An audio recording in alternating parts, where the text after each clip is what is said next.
teman-teman, kajian agraria ini mata kuliah dengan kode 221. 221 ini artinya mata kuliah yang berada di divisi Karep ya. Jadi angka dua pertama itu adalah angka di mana semester itu berada ya. Jadi tingkat 2. Kita berada di tingkat 2 semester 4 gitu ya.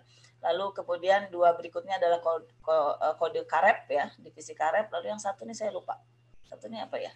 Jadi kalau Anda lihat kode 22 itu berarti dia di semester 3 atau 4 gitu ya. Kalau 3 sekian itu berada di semester 5 dan 6 gitu ya. Kalau 4 sekian itu di semester 7 dan 8. Nah, kita kajian agraria sekarang ini untuk tahun ini genap 2021 status mata kuliah ini masih merupakan mata kuliah peminatan ya. Artinya hanya mahasiswa yang mengambil peminatan TKSDAL saja yang memperoleh mata kuliah ini. Nah, lalu semester tahun depan berarti semester genap 2122 ada perubahan apa namanya? tata aturan materi ya, mata kuliah ya. Jadi kajian agraria ini masuk ke mata kuliah departemen, berarti tahun depan Anda seluruh mahasiswa SKPM akan mendapat kajian agraria gitu. Tidak hanya mahasiswa yang mengambil peminatan TKSDAL ya. Jadi sekarang ini teman-teman Anda yang kemarin barengan di Kembang itu nggak semua mendapatkan kajian agraria. Mungkin mereka sekarang sedang nyemplung di sosiologi,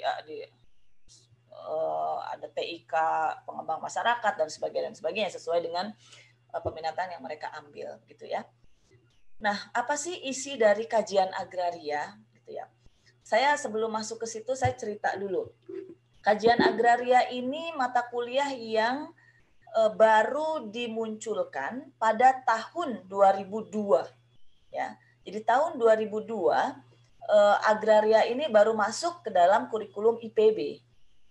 Sebelum itu mata kuliah atau isu yang menyangkut agraria ini dianggap sebagai isu-isu haluan kiri ya. Haluan kiri artinya ini isu-isu yang PKI lah, makar dan sebagainya. Kenapa begitu? Nanti Anda akan telusuri di sejarah ya. Mengapa agraria ini dianggap sebagai sebuah isu yang berpotensi untuk menggulingkan kekuasaan pemerintahan gitu ya. Anda nanti lihat bagaimana BTI misalnya ya, Barisan Tani Indonesia yang berafiliasi ke PKI pada tahun 60-an ya. Itu melakukan gerakan-gerakan di mana gerakan itu kemudian berhasil mengambil alih tanah dan itu kemudian oleh pemerintah dianggap sebagai bentuk kudeta terhadap pemerintahan yang sah saat itu gitu ya. Jadi memang sejak 60-an sampai tahun 2000-an agraria ya, isu-isu yang menyangkut agraria ini tidak masuk ke dalam percaturan keilmuan yang formal begitu ya, karena ini dianggap sebagai sesuatu yang kiri ya, aliran kiri. Nah, lalu apa sih isinya begitu ya? Kita coba lihat, mestinya di ini ya. Ya. Nah, kita lihat kajian agraria ya, ini bicara tentang struktur agraria. Apa itu struktur agraria? Kuliah berikutnya nanti akan Anda pahami. Jadi lebih lengkap begitu ya. Jadi kalau kita bicara struktur agraria, itu di dalamnya ada persoalan-persoalan kepemilikan, ada persoalan akses ya, ada juga persoalan bagaimana interaksi manusia dengan sumber-sumber agraria gitu. Jadi kalau Anda baca bukunya Pak Felix ya, buku hitam judulnya Sosiologi Agraria, di situ dikemukakan bahwa struktur agraria itu menyangkut hubungan antar orang dengan sumber-sumber agrarianya ya. Jadi bagaimana si orang itu mengelola tanah, bagaimana si orang mengelola laut, bagaimana seseorang mengelola hutan. Dan lalu bagaimana aktor-aktor yang sama-sama saling mengelola itu kemudian berinteraksi, itu yang dimaksud dengan struktur agraria. Gitu. Jadi macam-macam, ada dalam bentuk kepemilikan, gitu ya, ada dalam bentuk sewa menyewa, gitu. Itu bagian dari struktur agraria. Nah, termasuk kemudian kuliah ini kemudian bergeser pada bagaimana struktur agraria itu mengalami perubahan, ya, perubahan dari waktu ke waktu, ya. Jadi bagaimana misalnya ini Anda dapat ekopetan juga ya semester ini. Nah, ekopetan itu membahas lebih kepada agroekosistem yang ada di sekitar manusia, gitu ya. Ada transformasi lingkungan, tapi sebatas pada transformasi lingkungan yang muncul, gitu.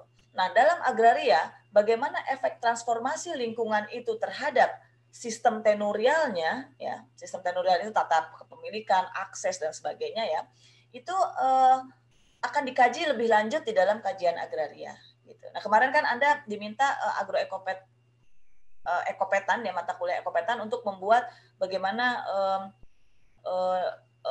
bentang alam di sekitar lingkungan hidup Anda, ya, di tempat tinggal, ya, di sekitar tempat tinggal, ya, yang Anda potret itu bentang alam, lalu vegetasinya, ya, lalu barangkali di rumah Anda itu ada pohon apa, kenapa ditanam, siapa yang menanam, begitu ya, bentang alamnya yang ditampilkan. Nah, dalam kajian agraria ini kemudian nanti ditelusuri bagaimana transformasi lingkungan, lalu juga sistem tenurial yang setiap saat ini berubah, ini bisa berdampak pada berbagai kelompok sosial di pedesaan. Ya, bisa berdasarkan kelas misalnya, contoh di pedesaan ataupun di berbagai komunitas, ya, ada petani kaya, petani menengah, petani miskin, begitu ya. Lalu kemudian akses terhadap tanah itu barangkali laki-laki lebih banyak mendapatkan tanah dibanding perempuan, begitu ya. Atau ketika terjadi ganti rugi, misalnya ada pembebasan jalan tol misalnya, mengapa kemudian yang diundang rapat itu selalu laki-laki dan ganti rugi itu selalu diberikan kepada laki-laki, perempuan kemudian terpinggirkan, ya, itu juga bagian dari analisa sistem tenurial, ya, yang berdampak secara berbeda pada kelompok sosial, dalam hal ini gender.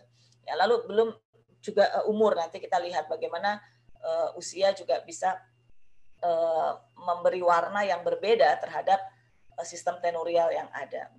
Lalu nanti kita juga bergerak pada penjelasan sejauh mana ekspansi kapitalisme ini berpengaruh terhadap struktur agraria.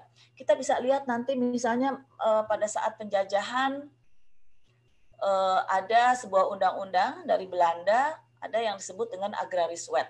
Ya, agraris wet ini sangat berdampak pada tata aturan pertanahan yang ada di Indonesia pada saat itu, ya, tata aturan tradisional, ya, raja-raja, bagaimana raja-raja itu ditempatkan di dalam sistem politik saat itu ketika penjajahan masuk, begitu ya. Lalu juga ke masa kini Anda bisa lihat misalnya kalau di daerah-daerah Sumatera, lalu juga di Kalimantan, ya, masuknya perkebunan sawit misalnya ke sebuah kawasan, itu merupakan salah satu contoh ekspansi kapitalisme yang kasat mata, ya. Dan lalu Anda bisa menganalisis bagaimana proses ekspansi itu bisa menggusur petani yang ada di situ, penduduk yang ada di situ.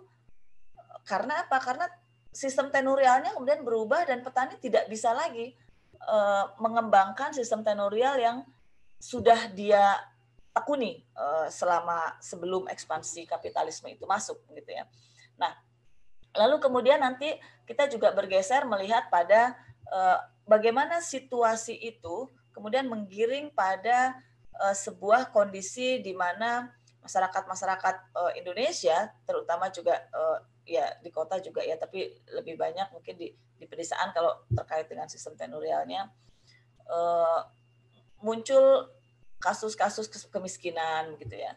Lalu juga kalau di kota kita bisa lihat bagaimana slum area itu terbentuk dan siapa yang kemudian bisa mengakses areal sungai lebih banyak begitu ya. Ada kelompok yang lebih banyak bisa mengakses, ada kelompok yang tidak begitu. Itu semua berkaitan dengan sistem tenurial dan transformasi lingkungan.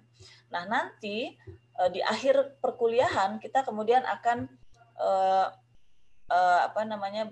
diperkenalkan tentang administrasi pertanahan. Mungkin Anda pernah dengar yang disebut GIRIK gitu ya, letter C, AJB. AJB itu akte jual beli ya, lalu kemudian sertifikat. Seperti apa di Indonesia itu administrasi pertanahan yang dikembangkan gitu. Lalu masuk nanti ke metodologi kajian agraria. Nah, bagi Anda yang berada di peminatan TKSDAL, maka tentu diharapkan nanti riset-riset yang Anda bangun itu adalah riset-riset yang berkaitan dengan agraria, dengan kependudukan, dengan lingkungan, begitu ya, dengan sumber daya alam, persoalan-persoalan konflik agraria dan sebagainya, begitu. Atau cross-cutting isu, gitu ya. Bagaimana hubungan antara mobilisasi, misalnya mobilisasi penduduk, misalnya ya, dengan persoalan agraria di pedesaan, misalnya itu cross-cutting isu. Atau juga misalnya Anda mau melihat bagaimana sistem tenurial yang ada itu menggiring pada persoalan konflik agraria, misalnya ya, konflik sumber daya dan sebagainya. Anda bisa bermain dengan isu-isu itu, lalu kemudian menghasilkan sebuah rumusan penelitian, begitu ya. Diharapkan nanti Anda bisa merumuskan pertanyaan penelitian, lalu kemudian sekaligus juga menganalisis kenapa rumusan pertanyaan penelitian itu penting di dalam konteks agraria, gitu ya. Nah, nanti perkuliahan ini ditutup dengan review terhadap materi yang sudah diberikan dan kemudian memposisikan mata kuliah ini sebagai sebuah dasar untuk masuk ke mata kuliah lanjutan. Jadi mata kuliah ini sebagai kuliah awal gitu ya pada peminatan. Nah, mata kuliah lanjutannya apa? Ada kajian reforma agraria. Kalau ini masih tentang kajian agraria, ini berikutnya di semester 5 Anda akan mendapatkan kajian reforma agraria. Lalu nanti semester 6 Anda akan mendapatkan sumber daya alam SDAKP, sumber daya alam, konflik dan perdamaian. Jadi ini runtutan mata kuliah yang satu sama lain saling berkelindan begitu ya, dan satu sama lain saling mengisi celah-celah analitiknya begitu ya. Nah, lalu apa sih yang diharapkan dari mata kuliah kajian agraria ini ya? Kami menyusun materi ya di dalam mata kuliah ini ya dengan harapan bahwa mahasiswa ini memahami apa konsep gitu ya, teori dan ruang lingkup dari kajian agraria ya, termasuk di dalamnya struktur agraria seperti apa. Anda harus sudah mulai membaca-baca referensi ya tentang struktur agraria itu seperti apa sih gitu ya. Lalu dinamikanya dalam berbagai konteks agroekosistem, karena di kita tidak hanya sawah ya, tapi juga di daerah timur misalnya ada sabana begitu ya. Lalu juga hutan, sungai, laut dan sebagainya. Kita akan melihat bagaimana sistem tenurial pada beragam agroekosistem. Nah, agroekosistemnya kita pelajari di ekologi pedesaan dan pertanian gitu ya. Tapi bagaimana sistem tenurialnya ini akan kita pelajari di mata kuliah ini. Gitu. Lalu juga kita nanti bisa melihat juga bagaimana struktur agraria dan perubahannya dari masa ke masa, termasuk nanti juga kita melihat dampak dari perubahan-perubahan ini pada berbagai kelompok sosial di pedesaan. Lalu kemudian apa manifestasi atas perubahan agraria itu ya, kalau kita kaitkan dengan kelas misalnya gitu ya, persinggungannya antar kelas ya, juga kaitannya dengan isu gender ya, juga isu regenerasi pertanian ya, dan juga tadi mobilisasi penduduk, mobilitas penduduk misalnya. Itu kita lihat juga nanti kaitannya. Dan yang terakhir sebetulnya, dan terakhir tapi ini penting sekali kami tekankan kembali bahwa mata kuliah tidak hanya di Karep ya, tetapi juga mata kuliah di SKPM ini menekankan pada harapan agar tercapai sebuah karakter akademik yang ideal begitu ya. Jadi mari kita kedepankan sikap jujur misalnya begitu ya. Jujur tuh tidak ya banyak hal ya, ketika Anda misalnya meng-quote sebuah reference begitu ya, Anda kemukakan referensinya tuh dari mana gitu ya, dari mana, siapa yang menulis, judulnya apa, lengkap begitu. Jadi orang bisa kembali menelusur pikiran Anda itu, karena itu bukan pikiran Anda pribadi ya, itu adalah pikiran orang yang Anda kutip gitu, Anda sitasi begitu. Jujur di dalam bertindak begitu ya, termasuk juga di dalam perkuliahan, karena yang namanya kuliah itu tidak semata-mata mengisi tong kosong kan gitu ya, tidak semata-mata Anda dijejali oleh ilmu pengetahuan gitu, tapi lebih jauh di dalamnya adalah pendidikan tentang membangun karakter begitu, dan itu yang berat ya. Kalau sekedar ngejar nilai A ya itu Anda nggak tidur Anda tidur terbatas gitu ya, itu bisa nilai A gitu. Tapi bagaimana kemudian Anda berkembang menjadi lebih dewasa gitu ya, kritis, kepemimpinan Anda muncul dan sebagainya. Terutama juga ya yang harus Anda garis bawahi adalah keberpihakan ya. Ada kelompok-kelompok tertentu yang di dalam percaturan struktur agraria ini dia terpinggirkan. Bagaimana Anda bisa melihat kelompok-kelompok ini, lalu juga bisa menganalisis kelompok-kelompok ini, dan juga nanti bisa menghasilkan sebuah tindakan yang bisa membantu kelompok ini ya. Mungkin nggak langsung, tapi dengan kemampuan Anda meriset begitu ya, menemukan kebenaran sejati, meskipun kebenaran itu sifatnya nggak sejati ya, at least yang bisa Anda tangkap ya dari si masyarakat itu, Anda kemudian bisa menyampaikan hasil-hasil riset Anda kepada pihak-pihak yang berkepentingan begitu. Ya, jangan lupa juga di sini ada kerjasama ya, sekali lagi kerjasama yang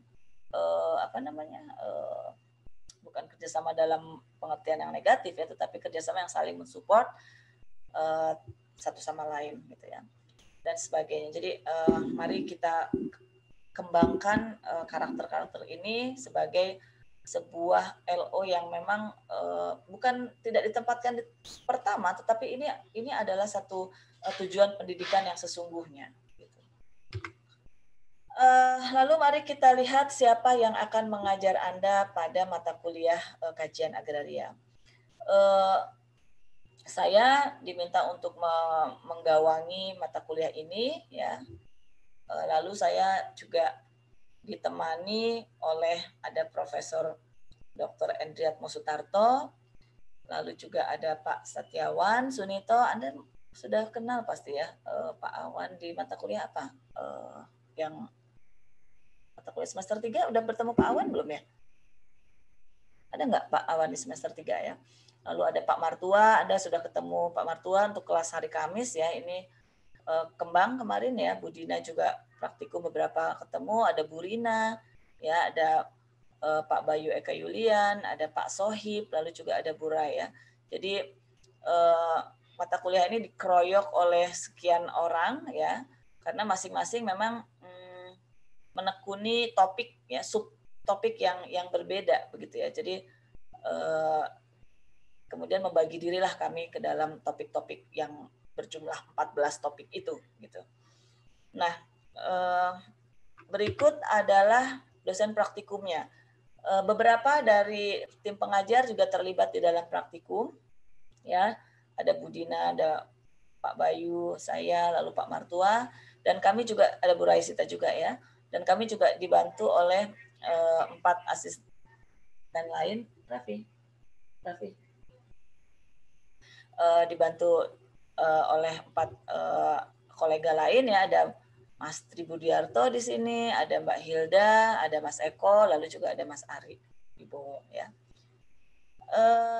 Baik, terkait penilaian ini saya rasa di semua perkuliahan sama ya, yang mendapatkan nilai A itu adalah lebih dari 80, nilainya lebih dari 80 dan seterusnya. Nah, ada kuis meskipun tidak sesering di kependudukan dan pembangunan ya. Ada kuis yang kami bobot sebesar 10%. Kuis ini mudah-mudahan nanti akan membantu Anda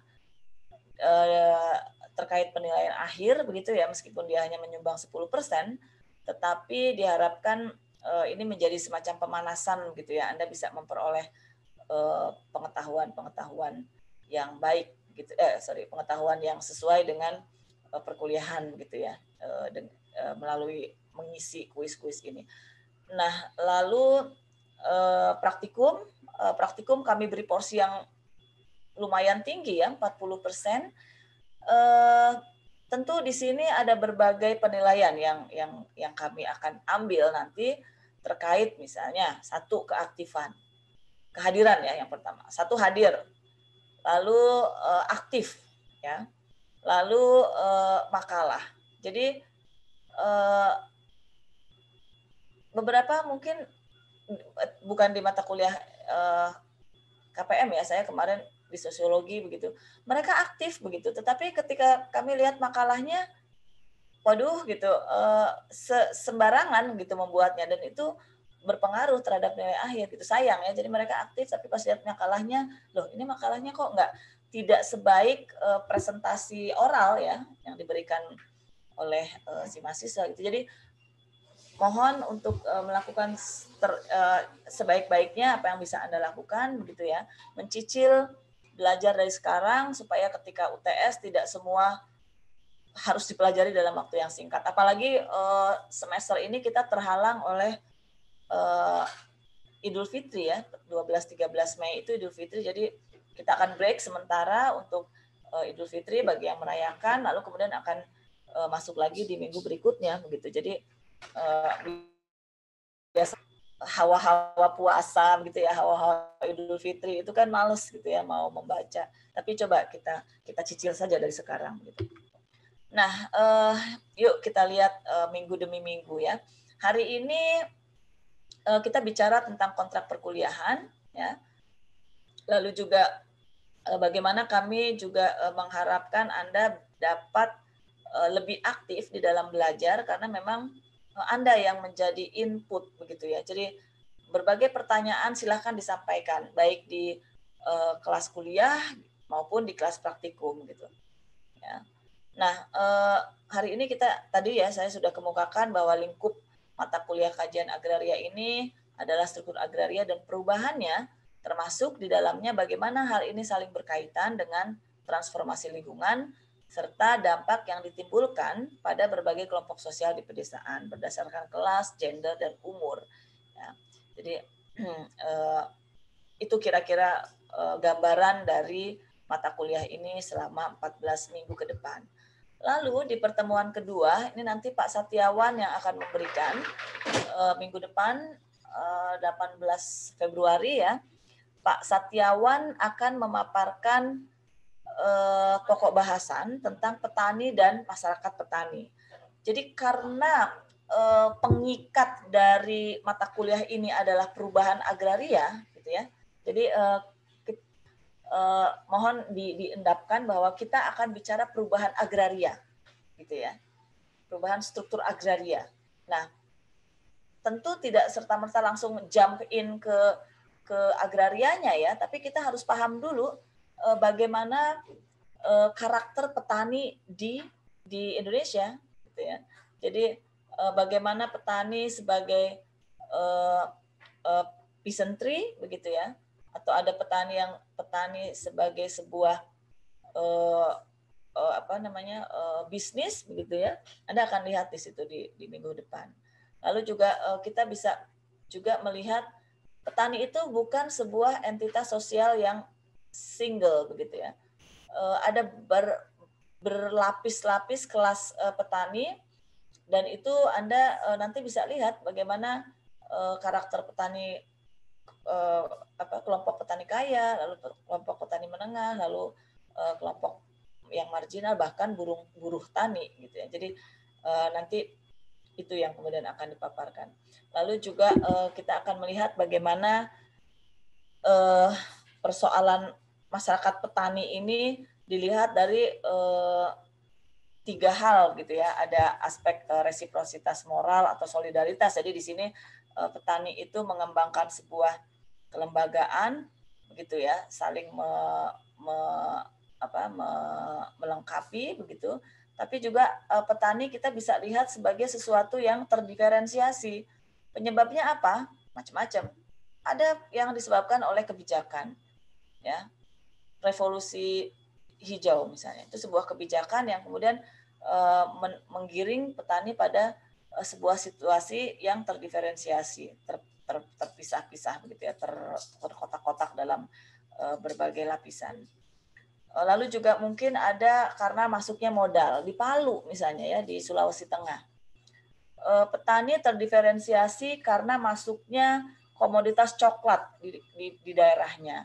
Ketika masuk komoditas coklat, maka kemudian ada petani-petani yang lebih bisa, ada petani yang lebih bisa beradaptasi begitu ya. Lalu kemudian dia mengakumulasikan kapitalnya ya untuk tanah begitu ya.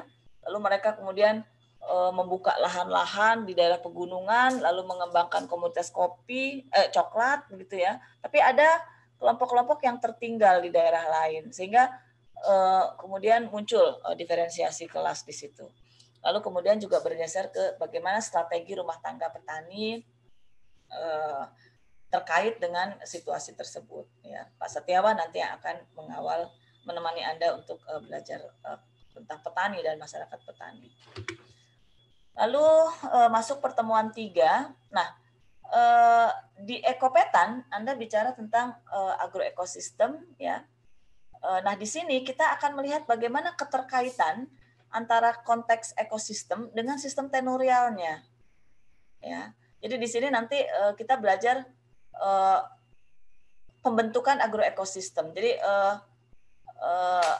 agroekosistem tertentu itu bisa saja dibentuk untuk keperluan tertentu begitu ya, atau terbentuk karena tuntutan macam-macam ya, ada kebijakan tadi itu, ada kapital yang masuk dan sebagainya.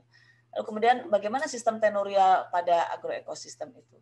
Nah, kita juga akan digiring untuk memahami kekhasan sistem tenurial di tiap-tiap agroekosistem. Sawah misalnya itu punya sistem tenurial yang berbeda dengan pertanian lahan kering, ya, atau juga dengan laut misalnya ya, atau juga dengan hutan, ya. Sistem tenurialnya itu beragam, ya. Lalu kita nanti juga melihat bagaimana agroekosistem tradisional dan perubahannya, dan kita juga akan melihat perbedaan antara kasus Jawa dan kasus luar Jawa. Ini nanti Pak Sohibudin yang akan memberikan materi tentang PB ini. Ya. Lalu kita bergeser ke pertemuan keempat, minggu keempat ya. Minggu keempat ini bicara tentang perubahan agraria. Nah, baru di awal tadi di pertemuan 2, di minggu kedua kita bicara soal petani ya. Jadi kita bicara aktornya, itu siapa sih yang akan kita kaji begitu ya. Petani, lalu masuk petani itu tinggal di mana sih begitu ya. Lalu bagaimana mereka mengembangkan hubungannya gitu ya. Hubungannya dengan lingkungan tempat tinggal mereka begitu ya. Jadi di sini melihat hubungan antara konteks ekosistem dan sistem tenurial begitu ya. Lalu kemudian baru kita masuk ke apa sih sebetulnya yang mereka alami dari waktu ke waktu begitu. Masuk kita ke perubahan agraria. Nah, ada dua pertemuan ya untuk perubahan agraria ini. Ada yang pertama kita fokus pada faktor penentu ya. Nah, di sini nanti kita akan diajak untuk melihat sejarah begitu ya. Kita akan diajak pada kondisi struktur agraria di masa feodal gitu ya, masa raja-raja pemerintah gitu ya, masa punggawa, bangsawan dan sebagainya. Seperti apa struktur agraria pada masa itu ya, pada masa sistem feodal itu. Lalu kemudian itu mengalami perubahan ya, struktur agraria pada masa itu mengalami perubahan, lalu sampai masuk ke penetrasi kapitalisme, baik dari merkantilisme, era merkantilisme hingga saat ini neoliberal gitu ya. Kita akan lihat berbagai periode itu seperti apa pola-pola penetrasi kapitalismenya dan bagaimana itu menggiring pada perubahan agraria gitu ya. Lalu kemudian bagaimana kita melihat atau mendudukkan kolonialisme itu sebagai bentuk khusus penetrasi kapitalisme. Ya, nanti kita akan belajar di minggu keempat ini.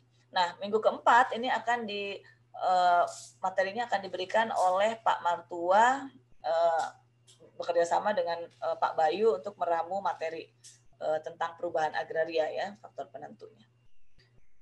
Lalu masuk ke pertemuan kelima. Di sini kita akan masuk ke perubahan agraria, tapi kita akan fokus ke transisi dan formasi kelasnya. Nah, kita lihat di sini bahwa ya Pak Bayu dan Pak Marto ini akan saling mengisi begitu ya, karena ini masih sama-sama perubahan agraria. Kita akan lihat bagaimana sih transisi agraria itu terjadi di berbagai belahan dunia begitu ya. Jadi macam-macam. Ini kita nanti akan bicara ragam jalur transisinya. Ada di bukunya Pak Gunawan Wiradi, Reforma Agraria Perjalanan yang Belum Berakhir kalau nggak salah ya judulnya. Itu ada bagaimana ragam jalur transisi agraria di dunia. Gitu.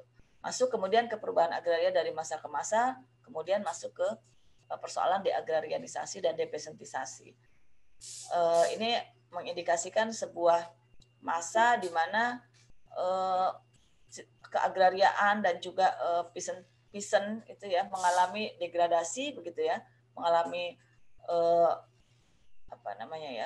tidak lagi menjadi bukan fokus ya, tapi tidak lagi mendapat tempat begitu ya, dan itu mengalami sebuah situasi yang baik masyarakat yang tinggal di situ, aktor-aktornya dan sebagainya mengalami sebuah peristiwa deagrarianisasi dan depesentisasi. Lalu masuk ke pertemuan 6. Nah, ini Pak Bayu akan memberikan materi tentang fenomena land grabbing ya, dan dampaknya pada penyempitan sumber agraria lokal. Ya, jadi nanti Anda akan diajak untuk memahami apa sih land grabbing itu, gitu ya. Pengambil alihan tanah oleh siapa, gitu, oleh aktor yang mana, begitu ya, dan bagaimana pola land grabbing itu dilakukan. Dan land grabbing ini tidak hanya terjadi di daratan, gitu ya, tapi juga terjadi di daerah-daerah kepulauan ya, di pesisir ya, di kepulauan, bahkan juga di laut lepas, gitu ya.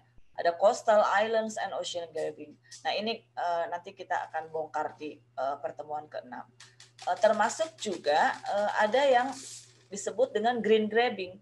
Green grabbing ini sebuah fenomena di mana lahan-lahan itu difungsikan untuk keperluan konservasi, begitu ya, untuk keperluan lingkungan, tetapi sesungguhnya dia mengambil alih dari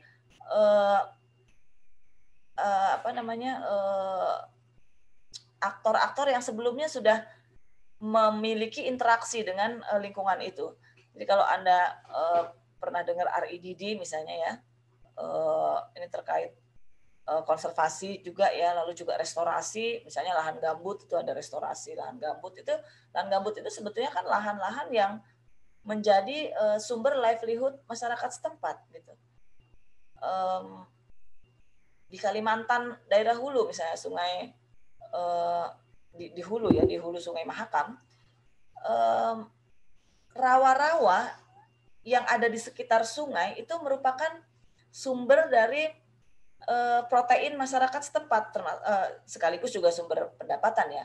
Karena di situ adalah tempat beternaknya ikan-ikan ya, bertelur ya, di situ mereka bertelur di rawa-rawa itu ya, lalu pada musim-musim tertentu si ikan-ikan itu akan mengikuti sungai-sungai kecil dari si rawa-rawa itu, lalu kemudian masuk ke Sungai Mahakam ya, lalu kemudian masyarakat pada masa-masa tertentu dia akan mengalami panen raya misalnya. Nah, kebayangkan kalau misalnya lahan-lahan tersebut itu kemudian ditutup gitu, itu tidak ada yang memiliki kan sesungguhnya gitu, tetapi itu sumber penghidupan dari masyarakat yang ada di sekitarnya gitu. Nah, ketika itu kemudian ditutup atas nama penghijauan ya, itu kemudian masyarakat juga menjadi terpinggirkan ya. Nah, ini kemudian yang kita garis bawahi, bagaimana kemudian land grabbing ini menggiring pada penyusutan the commons. Yang tadi saya sebutkan, rawa-rawa itu ada the commons, sebuah area terbuka yang siapapun boleh memanfaatkan gitu ya, the commons ya. Siapapun boleh akses ke situ ya, tidak ada yang memiliki, dan mereka hanya mengambil manfaat, bukan mengambil kepemilikannya. Jadi tidak ada ownership di situ ya. Tetapi kemudian karena ada tadi itu ya, ada green grabbing atau juga bahkan investasi sawit misalnya yang masuk ke situ, atau perkebunan komoditas lain masuk ke situ, lalu kemudian dia tidak lagi menjadi the commons, tetapi menjadi di bawah kepemilikan seseorang atau sebuah lembaga gitu. Itu yang akan dilihat oleh Pak Bayu pada pertemuan ke-6. Lalu masuk ke pertemuan ke-7 ya, ini pertemuan terakhir sebelum UTS ya. Nah, di sini Pak Sohib akan menjelaskan tentang perubahan formasi kelas di pedesaan Indonesia ya. Nah, ini di poin kedua ini ada penjelasan tentang bagaimana perubahan agraria di sentra produksi pangan sebagai dampak dari revolusi hijau. Ya, kita lihat di sini rupanya revolusi hijau pada satu sisi dia kemudian menyelamatkan Indonesia dari kekurangan pangan ya. Tahun 80-an itu Indonesia terkenal dengan swasembada pangan begitu ya. Tapi kalau kita bergeser pada pengamatan yang lain, situasi ini rupanya menghasilkan dampak yang sangat serius gitu, terutama terhadap kelas-kelas petani di pedesaan. Jadi ada yang kemudian bisa mengakumulasikan kapitalnya dan kemudian menumpuk lagi sehingga menjadi kelompok-kelompok elit ya di pedesaan. Tapi juga di samping itu ada kelompok-kelompok yang tidak bisa beradaptasi dengan teknologi yang masuk di revolusi hijau itu. Ya. Ya sebelumnya Pak Sohib nanti akan menjelaskan bagaimana kelas pedesaan pasca kolonial ya, dan kemudian bagaimana itu berubah setelah adanya dampak program land reform. Tahun 60-an kita sudah melakukan land reform ya. Seperti apa land reform di tahun itu nanti akan Anda pelajari di praktikum ya. Lalu juga bagaimana crop booms ya, tanaman-tanaman yang sangat masif ya, macam-macam ini ya, ada kopi, ada coklat, ada sawit ya, dan dampak dari perkembangan itu ya pada perubahan agraria di wilayah dataran tinggi ya. Nah, seperti apa struktur agrarianya di era reformasi itu pun akan disampaikan oleh Pak Sohib. Lalu kita masuk ke ujian tengah semester. Sampai sini ada yang mau ditanyakan? Sambil saya minum dulu.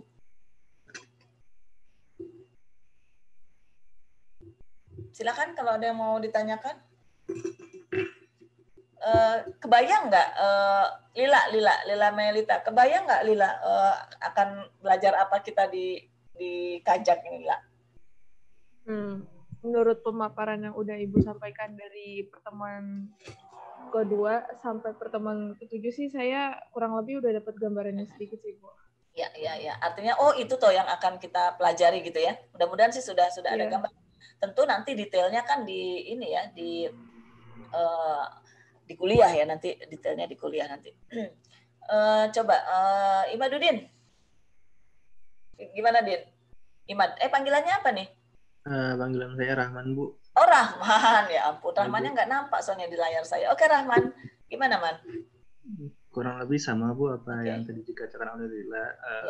Untuk bayangan apa-apa saja yang akan dipelajari selama 6 pertemuan ke depan, saya sudah dapat gambarannya. Sip.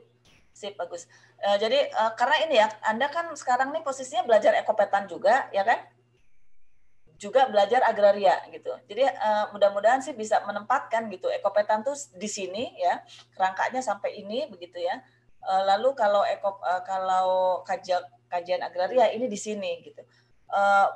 Saling mengisi gitu ya, saling mengisi karena kita bicara bagaimana sistem tenurial pada agroekosistem ya, pada berbagai agroekosistem. Nah, agroekosistemnya itu betul-betul dibongkar habis di ekopetan gitu. Kita tidak banyak melihat seperti apa sih sabana itu gitu, tidak di sini begitu. Seperti apa sih sawah itu, ciri-ciri vegetasinya gitu. Hutannya seperti apa sih, kalau hutan tuh isinya apa sih gitu. Tidak ya, kita tidak bermain di situ ranahnya. Kita bermain di bagaimana sistem tenurialnya gitu ya. Interaksi antar orang-orangnya gitu, lalu bagaimana ownership-nya gitu, aksesnya itu kita bicara di Kajak. Tapi performa dari bentang alamnya itu ada di ekopetan, gitu kira-kira. Ya, oke. Kalau ada pertanyaan sebelum saya masuk ke pasca UTS? Kalau tidak ada saya lanjut ya. Sambil dicatat aja kalau ada pertanyaan.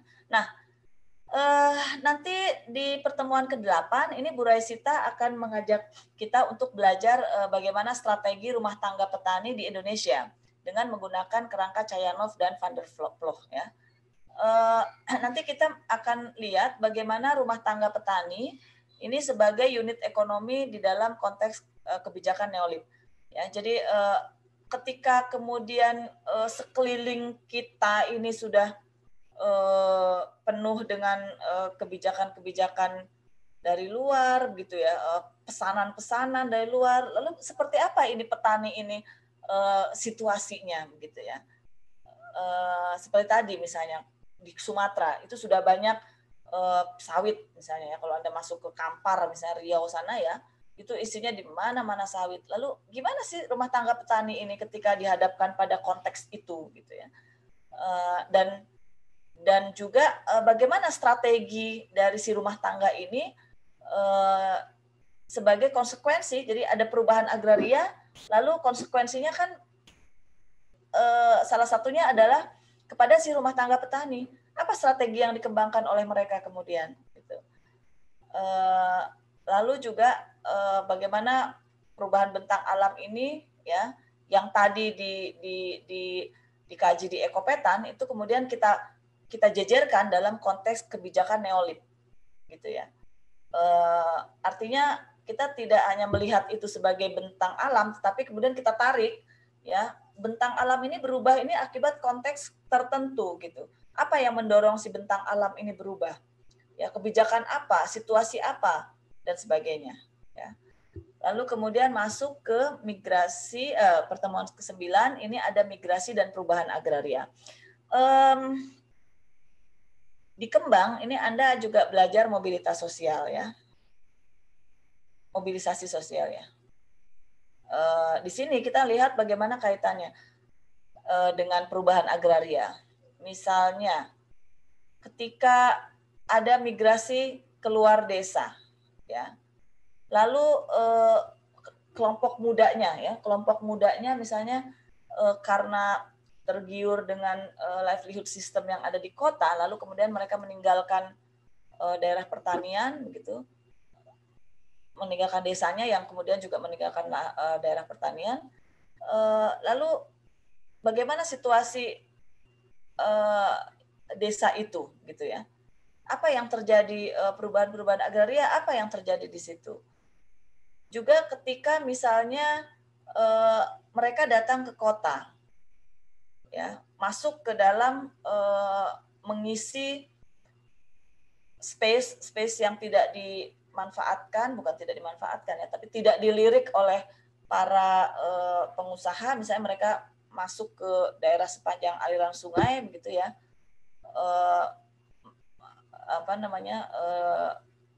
terjadi kan perubahan-perubahan agraria di situ misalnya.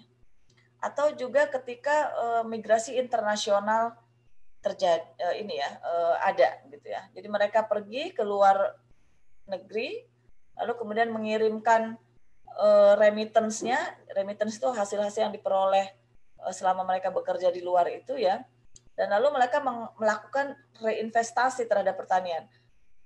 Mereka pergi dengan menjual aset yang mereka miliki sebagai modal untuk mereka bekerja di luar negeri, itu mungkin saja gitu ya.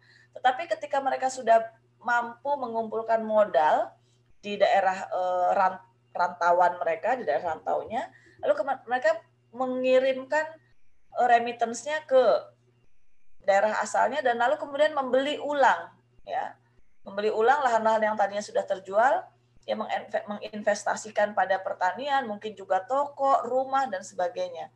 Itu yang kemudian kita akan lihat di dalam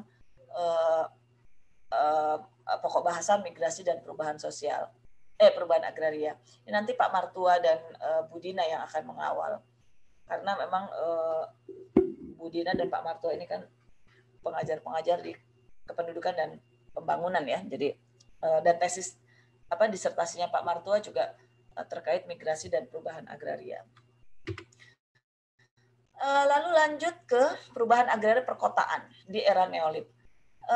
Tadi kan di awal dikemukakan bahwa kita akan lihat bagaimana kaitan perubahan agraria dan sebagainya dalam konteks isu generasi, ya isu gender, lalu juga isu wilayah ya, kewilayahan, salah satunya perkotaan ini. Kita lihat misalnya di Jakarta ya. Di Jakarta ini kan banyak tahun berapa ya? 2016-an gitu ya, 2017 itu banyak dibuat ruang terbuka hijau. Nah, bagaimana ruang terbuka hijau ini kemudian berkaitan dengan persoalan struktur agraria. Ya, lalu juga ada normalisasi Ciliwung. Ya, belum lagi ini kasus ya, ini kasus. Nah, isunya kita bisa lihat pada sektor informal, ya, lalu juga pada slum area, gitu ya, ada akses pada perumahan, misalnya ya, PIK, Anda bisa lihat di situ seperti apa PIK itu dikembangkan, lalu bagaimana keterkaitannya dengan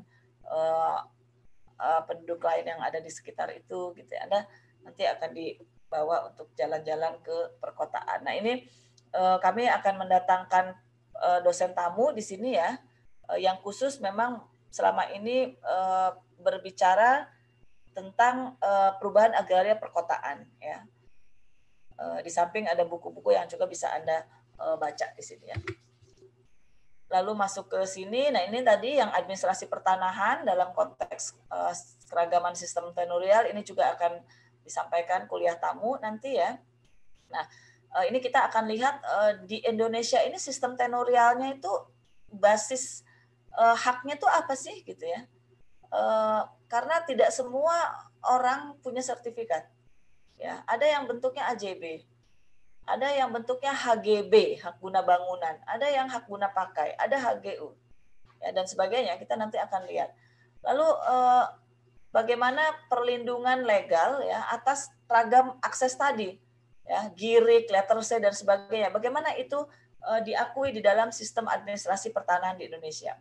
Sertifikat itu adalah sertifikat adalah bukti tertinggi atas kepemilikan seseorang. Kalau sudah sertifikat itu adalah bukti tertinggi karena dia ownership ya. Tapi kalau HGU itu kan tidak. HGU itu kan ada masa ya, apakah dia 35 tahun, 75 tahun itu dibatasi oleh waktu. Tapi kalau sertifikat itu tidak, seumur hidup sertifikat itu akan dimiliki. Jadi dia adalah administrasi tertinggi ya, bukti kepemilikan tertinggi dari berbagai ragam jenis akses yang ada di Indonesia ya. Nah, juga kita akan melihat bagaimana akses tadi karena beragam ya, akses tadi itu beragam. Yang kita tahu mungkin hanya sertifikat, AJB gitu ya, hak milik, hak GU, HGU gitu ya. Tapi sebetulnya banyak sekali jenis-jenis akses ya, terutama di daerah-daerah tradisional, di daerah-daerah pedesaan ya. Ada tanah hiasan misalnya, meskipun mungkin nggak semua ada ya. Ada tanah gogol misalnya, ada tanah adat, tanah negara dan sebagainya. Nah, tanah-tanah ini kan kalau bisa dibilang ini kan legalisasinya masih belum duduk gitu ya. Nah, nanti kemudian kita akan dibawa untuk memahami bagaimana si tanah-tanah yang tadi itu, yayasan, gogol dan sebagainya, itu bisa diberi legalitas, gitu ya. Bagaimana prosedurnya? Ada yang melalui pengakuan hak, misalnya, ada yang melalui konversi, tadinya tanah yayasan menjadi apa, gitu ya. Lalu ada yang di pemberian hak melalui misalnya land reform, itu pemberian hak. Itu yang akan dipahami di administrasi pertanahan ya. Lalu masuk ke ini hilang satu ya. Oke, lalu selanjutnya PB12. Sebentar. Ininya betul. Ini betul. Kenapa pertemuannya jelek ya? Baik, masuk ke PB12 yaitu metodologi penelitian agraria. Nah, di sini kita akan lihat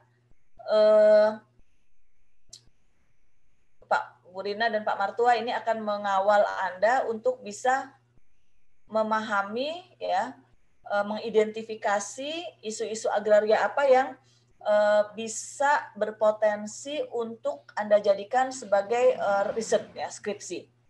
Ya, jadi Anda nanti coba mengidentifikasi apa yang sekiranya menarik, yang Anda bisa lihat dan bisa diriset gitu ya, bisa diteliti ya. Dan lalu selain merumuskan pertanyaan, Anda juga nanti harus bisa mengemukakan mengapa pertanyaan penelitian ini penting di dalam konteks agraria, gitu ya, di dalam konteks kajian agraria. Karena jangan sampai itu common sense aja gitu ya, tapi harus ada landasan teoritis, konsep yang juga harus Anda pertimbangkan ketika Anda merumuskan sebuah pertanyaan penelitian gitu. Dan nanti kemudian Anda diminta untuk menyusun desain penelitian agraria. Bukan desain yang besar ya, hanya pendahuluan lalu perumusan masalah. Itu saja kira-kira ya yang akan dipaparkan nanti. Anda akan meng-create itu, akan mendesain itu, dan kemudian kita akan paparkan di dalam praktikum nanti ya. Lalu terakhir ini Prof. Amo akan menutup kuliah kajian agraria dengan mereview materi-materi tadi ya, lalu kemudian apa sih benang merah dari materi-materi perkuliahan yang dipaparkan di kajian agraria, dan nanti bagaimana kajian agraria ini menjadi landasan untuk masuk ke mata kuliah lanjutan, yaitu ada mata kuliah kajian reforma agraria. Baru kemudian kita masuk ke ujian akhir semester pada tanggal 16 sampai 26 Juni. Nah ini saya khawatir ada yang kelewat ini. Kenapa dia 10-11 lalu 13 ya? Entahlah, tapi PB-nya sih udah betul ya. Nah,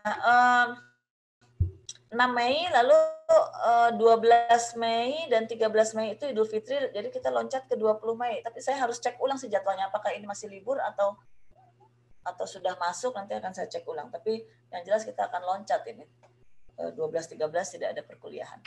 Ya, itu materi yang akan kita lihat. Lalu praktikum nanti akan lebih detail dibahas di kelas nanti ya, jam berapa sih? Jam 1. Ya, jam 1 ya. Jam 1 nanti akan berpraktikum bersama tim yang tadi saya kemukakan di depan. Sekilas saya perlihatkan ya bahwa ini ada sekarang penjelasan ya, hari ini kita akan penjelasan, lalu kemudian ini ada tugas-tugas yang harus Anda selesaikan, lalu juga ada tugas mandiri. Nah, tugas mandiri ini Anda nggak usah ke Zoom gitu ya, Anda bisa bebas di luar menganalisis topik-topik ya. Jadi ini ada tugas mandiri ini kalau nggak salah ada satu sebelum UTS ya, artinya ada satu pertemuan yang Anda diminta untuk berpraktikum sendiri tanpa di Zoom gitu ya, tanpa melalui Zoom. Dan untuk UTS untuk sesi pasca UTS Anda akan ada tiga pertemuan yang Anda lakukan secara mandiri ya, di minggu ke-9 dan minggu ke-12-13, karena Anda diminta untuk identifikasi ini, mengidentifikasi isu agraria, lalu juga menyusun presentasi. Jadi isu agrarianya dibuat dalam bentuk narasi di minggu ke-12 gitu ya, outputnya adalah draft narasi, Lalu minggu ke-13 Anda diminta untuk menayangkan itu dalam berbagai model gitu ya. Boleh video, boleh bermain peran, boleh podcast, boleh TikTok juga gitu ya, dan karya-karya lain yang menurut Anda bisa sebagai media untuk menyampaikan tugas di minggu ke-12 gitu ya. Lalu minggu ke-14-nya Anda masuk presentasi proyek mini di situ. Kira-kira begitu gambaran dari praktikum. Nah, praktikumnya sendiri itu ada berbagai macam ya, ada dengan menonton film gitu ya, ada bahan bacaan, ada pengamatan gitu. Nah, pengamatan ini tentu pengamatan yang bisa Anda jangkau ya, di sekitar Anda saja gitu. Kalau ada yang pengamatan ya kira-kira begitu ya. Nanti detailnya akan dipraktikum. Lalu kita tata tertib ke kuliah. Ini harusnya Anda semua sudah aware ya. Anda bisa lihat bagaimana Anda diminta untuk selalu hadir. Oh ya, sudah presensi semua ya. Saya sudah isi tadi sebelum masuk kelas. Lalu juga ada tata tertib ketika Anda masuk ini apa sih? Sebentar. Nama dulu ya, betul ya, nama dulu baru NIM, karena kadang-kadang saya bingung ini 91 siapa ya, namanya nggak kelihatan gitu. Jadi nama dulu baru NIM, 10 menit sebaiknya sudah standby di situ, berpakaian rapi dan sopan, at least bagian atasnya begitu ya, kalau bawahnya terserah, saya nggak lihat juga daerah pinggang ke bawah gitu ya, bahu ke bawah nggak kelihatan, jadi yang penting nampak di layar itu sopan ya. Dan sebagainya, ini saya rasa Anda bisa baca. Apakah ada di antara Anda yang masih harus mengulang di TPB? Kalau ada, tolong bereskan itu. Ya, karena ini kemarin Komdik mendapat laporan bahwa ada mahasiswa yang sekarang nih posisinya di semester ke-8 itu masih belum menyelesaikan hutangnya di PPKU, maaf, bukan TPB ya, PPKU. Jadi bagi Anda yang ada hutang di PPKU, tolong bereskan, gitu ya, mumpung masih ada KRSB. Ya, selebihnya maka Anda lebih dari semester 6 Anda nggak bisa. Dan kalau nilai Anda di PPKU masih E, itu artinya Anda kalau matematika, Departemen Matematik itu nggak mau menerima perbaikan kalau udah di atas semester 6. Jadi Anda kemudian keluar, gitu. Ini aturan ini sudah dari jauh hari sebetulnya, dari angkatan saya dulu juga begitu ya. Jadi ada salah satu yang saya kenal begitu ya, nilainya E sampai semester 7 nggak, dia ngulang E lagi, ngulang E lagi, ngulang E lagi sampai 3 kali kalau nggak salah. Dan ketika itu udah nggak bisa diselamatkan, lalu dipindahkan akhirnya. Jadi masuk sebagai mahasiswa IPB, keluar sebagai mahasiswa mana gitu ya, salah satu PTN di Jawa, di Pulau Jawa. Jadi tolong yang huruf E ini tolong diperbaiki dulu ya. Berbagai materi ada di course IPB ACID untuk SKPM ya. Kita pakainya course IPB ACID dan sebagainya. Ini silakan nanti dibaca. Lalu ya video diaktifkan selama diminta begitu ya. Kalau misalnya nggak diminta ya silakan Anda untuk menghemat kuota, monggo dimatikan. Asalkan ketika saya panggil gitu ya, Anda bisa berrespon gitu ya. Oke, ini yang berhalangan menyampaikan informasi ya kepada dosen, juga yang mengalami kendala begitu ya, silakan disampaikan di grup kuliah begitu supaya dilihat oleh kami. Ya. Itu ya. Lalu juga ini kaitan dengan UTS, Anda sudah masing-masing familiar ya dengan tata aturan ini. Jadi ya sebetulnya tidak ada yang berbeda. UTS harus sekian kali dan sebagainya gitu ya. Nah, barusan ini pengumuman juga. Saya rasa ini oke lah, Anda bisa ini.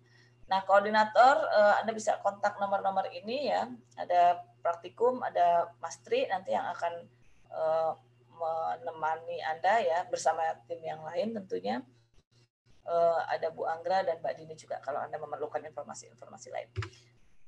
itu saya rasa dari daftar pustaka yang Anda bisa lihat ya. Kita masih concern ke kajian agraria ya. Jadi persoalan-persoalan terkait reforma agraria dan sebagainya Anda simpan dulu. Nanti kita akan kunyah di semester depan ya, semester 5 gitu. Kita sekarang bicara tentang bagaimana sih struktur agraria, apa sih perubahan-perubahan agraria yang ada gitu ya. Bagaimana sih sistem tenurialnya dan sebagainya. Jadi silahkan Anda buka. Sebetulnya di apa namanya di Mendeley kan banyak ya, bukan banyak ya, ada beberapa lah yang bisa Anda lihat juga gitu kalau Anda memerlukan reference tentang banyak hal ya, tidak hanya agraria. Anda bisa lihat di situ, Anda bisa download juga, Anda bisa baca gitu. Tidak harus buku-buku. Ini beberapa ada buku-buku yang hard copy gitu ya. Ini judulnya Agriculture and Generation Problem. Ada yang dalam bentuk hard copy, ada yang dalam bentuk soft copy. Silakan Anda mengakses. Untuk kuliah kajian agraria, dan beberapa banyak lagi masih banyak tulisan-tulisan tentang agraria. Itu saya rasa dari saya.